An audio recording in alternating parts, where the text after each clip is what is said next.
सो ये what's up people, I hope all are doing well. So आप सभी का welcome study with goal sir के साथ। तो आज हम लोग जो है क्वेश्चन नंबर 1 का सेकंड पार्ट करने वाले हैं, जिसके अंदर हम नए नए रूल्स देखेंगे। जिसमें पहले भी हमने क्वेश्चन किया, इसके अंदर हम सबसे पहले प्रॉपर्टीज़ फाइंड करेंगे, टर्म्स देखेंगे, कॉमन चीज़ कौन सी है, एलसीएम के बारे में सीखेंगे। ठीक है, तो देखो सबसे पहले मैंने क्या किया है, तो सॉल्यूशन लिखते हैं एज इट इज़। जैसे 2/5 मल्टीप्लाई -3/7 -1/6 मल्टीप्लाई 3/2 + 1/14 मल्टीप्लाई 2/4। मतलब ये पूरा का पूरा क्वेश्चन मैंने क्या करा, इधर नीचे उतार दिया। उसके बाद मैंने क्या करा, टर्म्स लिखी। अब मैंने पिछले वाले क्वेश्चन में बताया था आपको कि यहाँ पर टर्म्स लिखी जाती है, अलग अलग की जाती है। पहली टर्म मैंने ये वाली की, टर्म नंबर 1। ठीक है, फिर यहाँ पर माइनस का निशान, यहाँ पर टर्म अलग होगी दूसरी 1/6 मल्टीप्लाई 3/2। दूसरी टर्म में आपकी है, तीसरी है प्लस का निशान से टर्म अलग होगी 1/14 मल्टीप्लाई 2/5। तो ये हमारी तीसरी। तो टोटल टर्म कितनी होगी हमारी, 3, 1 2 3। ठीक है, तो यहाँ तक आपको समझ आ गया टर्म कितनी है।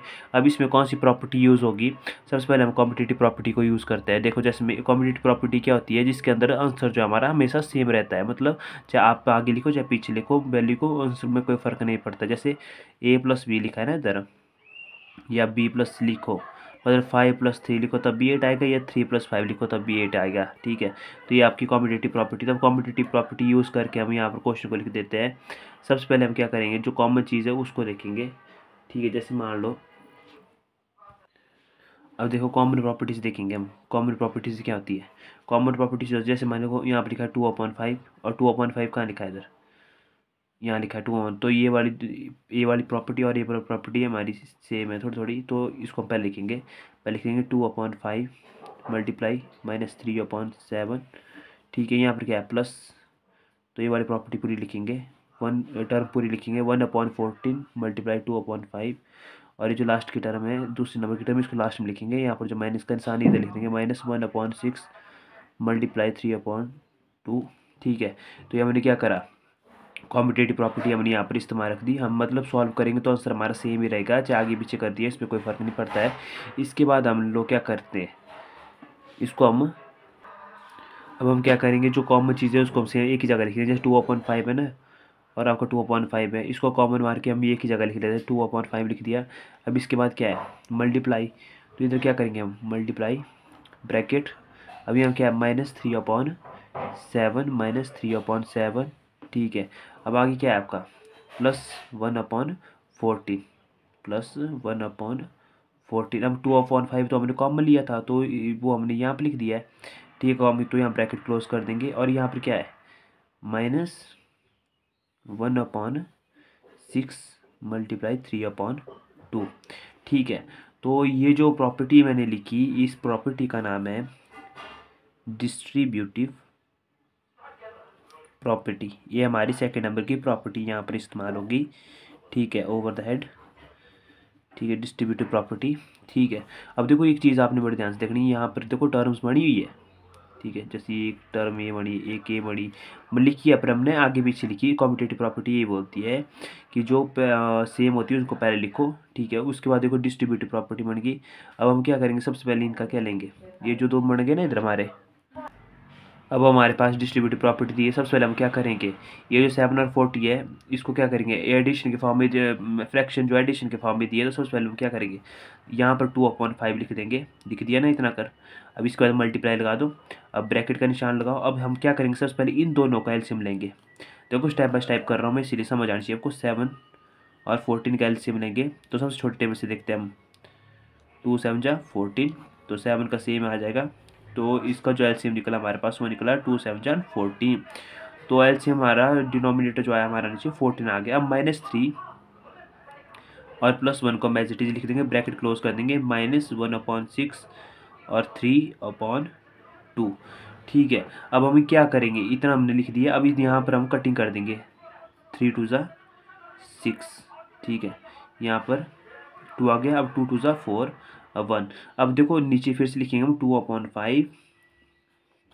देख थोड़ा ध्यान से कैसे कैसे लिख रहा हूँ मैं, मल्टीप्लाई। ठीक है, तो यहाँ पर क्या था, -3 और +1। ठीक है, अब ये जो क्या हो जाती, ये क्या चीज़ हो जाती है हमारी, क्या हो जाती है इधर। ठीक है, अब इधर एक चीज़ होगी, आपने एक चीज़ ध्यान रखना है। यहाँ पर आपने थोड़ा सा एक चीज़ ध्यान रखनी है, जैसे मतलब ये वाला जो एलसीएम निकल गया ना इधर, तो आपने क्या करना है, इस डिनोमिनेटर को यहाँ इस 7 के साथ 3/7 7 के साथ डिवाइड करना है। जैसे मान लो साइड में कर रहा हूँ मैं 7/14, तो डिवाइड करेंगे 7 2 14, 2 आ गया। अब ये जो 2 आया ना हमारा आंसर, इस 2 को जो हमने इसके साथ क्या करना है, मल्टीप्लाई करना है। 2 3 6, तो माइनस का यहाँ माइनस ऑलरेडी लगा होता है, यहाँ पर क्या गया माइनस का 6, ठीक है। अब ये 14 है, 14 को 14 से काटेंगे तो 14 कट जाएगा, तो हमारे पास ऑब्वियसली क्या बचेगा, 1 बचेगा, ठीक है। अब 1, अब यहाँ पर क्या हुआ, 1 बचा। अब 1 को मैंने क्या करना है, 1 से मल्टीप्लाई करना है, 1 1 जा 1, ठीक है। तो यहाँ पर क्या आ जाएगा हमारा ऑलरेडी 1 + 1, ठीक है।